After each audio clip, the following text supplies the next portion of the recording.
السلام عليكم. اخيرا وبعد طول انتظار عملت طاقية السلطان اللي طالعه ترند وكله عملها ومعظم القنوات كلها عملتها. فقلت الحق الترند واعملها انا كمان. كنت بصراحة يعني كان نفسي ادوقها. اشوف طعمها عبارة عن ايه اللي الدنيا مقلوبة بيها دي. هي طلعت حلوة وكويسة يعني ما يعني هي كويسة والحمد لله بخير. وانتوا عاملين ايه؟ يا رب دايما كده تكونوا بخير. المهم بقى يا بنات. طريقة السلطان دي سهلة، مكوناتها بسيطة وسهلة وهنلفها بطريقة بسيطة قوي. اكيد كلكم عارفين طريقة لفها واكيد معظمكم عارفين مقاديرها. شفت لها فيديوهات كتير. من كتر ما انا حفظت المقادير بتاعها وانتوا بتقولوا المقادير كنت بقعد اكررها. فحفظت مقاديرها يعني. زي ما في ناس كتير هتكرر المقادير وانا بقولها. شايفين بقى قد ايه الشوكولاته بقى كده سايحه ونايحه كده في نفسها. حلوه قوي. تعالوا بقى ايه نسمي الله ونصلي على الرسول ونخش في وصفتنا كده على طول. يلا بينا. هنا عندي نص كوبايه من اللبن ونص كوبايه من الميه. واللبن يكون بدرجه حراره الغرفه والميه تكون دافيه. احنا في الشتاء فالعجين بياخد وقت كتير قوي عما بيخمر. هنا بقى عندي بيضايه خدت البياض بتاعها بس. اكيد كلكم حفظتوا، انا بقول لكم انا بشوف الفيديوهات.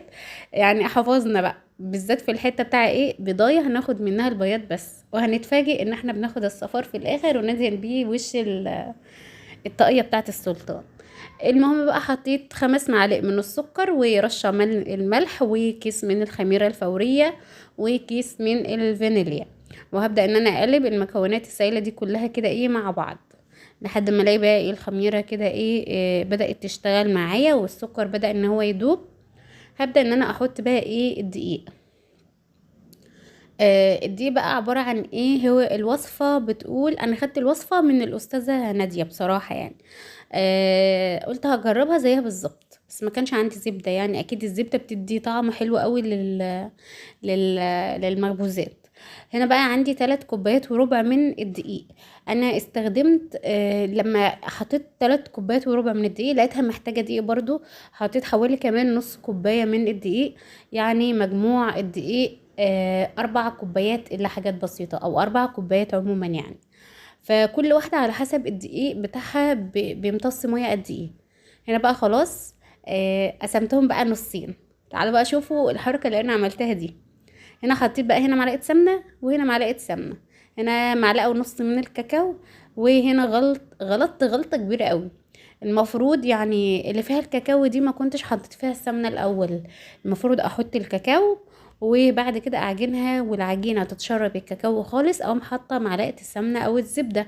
لان الزبدة مع الكاكاو مش عايزة اقول لكم بقت عاملة ازاي وانا بعجنها. مش عايزة اقول لكم هنا بقى ايه عاملة نفسي فلحوسة كده وفلحة. ف لا، لقيت الدنيا باظت. انا كويس ان انا ما صورتها لكوش يعني. المفروض تحطوا الكاكاو الاول وبعد كده العجينه تتشرب تحطوا ايه معلقه الزبده وتغلي يعني ايه وتعجنوها تاني. هسيبها بقى تخمر مع نفسها كده. وفي حته دافيه كده لان بقى الجو كان ساقعه وغابت عما ايه. عما اتخمرت رغم ان انا كنت مدفيه لها كمان الميه شويه. هنيجي بقى ايه لطريقة التشكيل ودي اكتر حاجة حبيتها في الوصفة كلها. طريقة التشكيل كان شكلها حلو قوي وكنت مبسوطة قوي قوي وانا بعملها. بصراحة جت لي فكرة ان انا ما اعملش الطاقية كنت كنت عايزة اعمل ايه. كنت عايزة اعمل اي حاجة تانية غير الطاقية اي شكل تاني بس قلت ما اشتغلي يا اميرة وبطلي الافكار اللي بتوصل لك دي قلت لا هي طاقية خليها طاقية بلاش تشكلي وتقعدي تعملي نفسك فالحة وفي الاخر تبوظي الدنيا كلها. اعملي الطاقية يا اميرة قلت خلاص ماشي. انا بقى خلاص فردت العجينة البيضة هفرد بقى ايه اللي هي اللي بالكاكاو دي. واحاول على قد ما اقدر اخلي الاتنين قد بعض. يعني اخلي الاتنين قد بعض يعني شكل مستطيل شوية.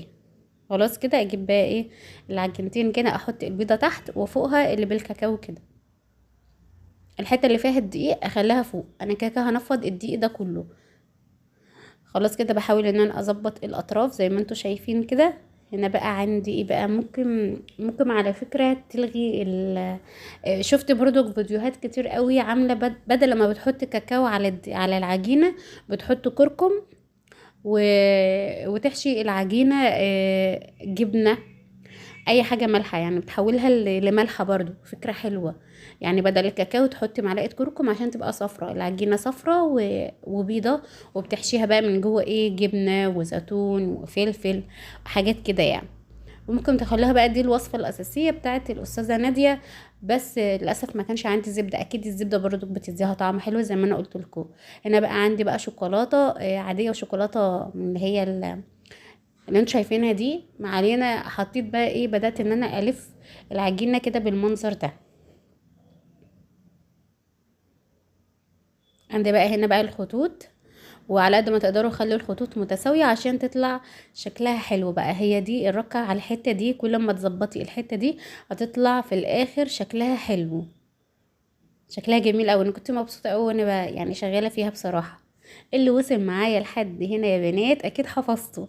يصلي على النبي عليه افضل الصلاة والسلام، وما ينسينيش بقى في اللايك الحلو كده وتعليق حلو زي قلوبكم. واللي ما لسه ما اشتركش في القناة يشترك في القناة يا جماعة. ربنا يسعد قلوبكم جميعا حبايب قلبي. هنا بقى خلاص خلصت بقى كده، محضرة بقى عندي صينية، واهم حاجة تدهنيها سمنة. الصينية تدهنيها سمنة حلو كويس من الاطراف ومن الارضية عشان ما تلزقش منك. حطيتها كده بقى، ظبطتها كده زي ما انتوا شايفين. هسيبها بقى تخمر تاني لمدة ايه، لحد ما تلاقي حجمها اتضاعف بالمنظر ده. هنا بقى عندي الصفارة وصفارة البيض، وعندي حوالي كده معلقتين لبن وكيس من الفانيليا. هدهن بقى بيها الوش وهدخلها على الفرن على درجة حرارة ايه يعني هادية عشان تستوي العجينة. زي ما انتوا شايفين ان هي سميكة ومحتاجة نار برضو ايه هادية عشان تستوي من جوه. ما تعلولوش النار عشان ما تتحرقش منكم وتبقى طرية لسه، لا سيبوها على نار هادية كده لحد ما تستوي براحتها خالص. بيدخلوا خلة كده وشوفوا هي مستوية، او سكينة لو لقيتوها لسه كده طرية سيبوها شوية. انا بقى بعد ما تستوي خالص شغلوا لها الشوايه في الاخر، تاخد بقى اللون الجميل ده. اول لما تطلع ادهني بقى وشها سمنه او زبده عشان تدي اللمعه الحلوه دي. وغطي عليها، اهم حاجه تغطي عليها. او لما اي حاجه كده تطلعها من الفرن تغطي عليها عشان تكون طريه مش ناشفه. النتيجة بقى بتاعها بصراحة كانت مرضية بالنسبة لي، كانت حلوة قوي. كانت طالعة شكلها حلو وطعمها حلو وكمان مش مكلفة خالص يعني. ما احتاجناش الا نص كوباية من اللبن وربع كوباية من الزيت وبيضاية واحدة بس. يعني تعتبر اقتصادية. يعني اللي اخترع الوصفة واللي اخترع اللفة التشكيلة دي، يعني تشكيل المخبوزات دي، يعني يستاهل بصراحة سقفة سقفة كبيرة كمان. هنا بقى بوريكم قد ايه بقى التسوية بتاعتها كانت مظبوطة بقى من فوق ومن تحت كده، والشوكولاتة مش عايزة اقول لكم عليها رهيبة. شفتوا المنظر الخطير ده يعني. حاجة جميلة قوي. جربوها يا جماعة، جربوها بجد حلوة يعني، سهلة ومش بتاخد وقت خالص.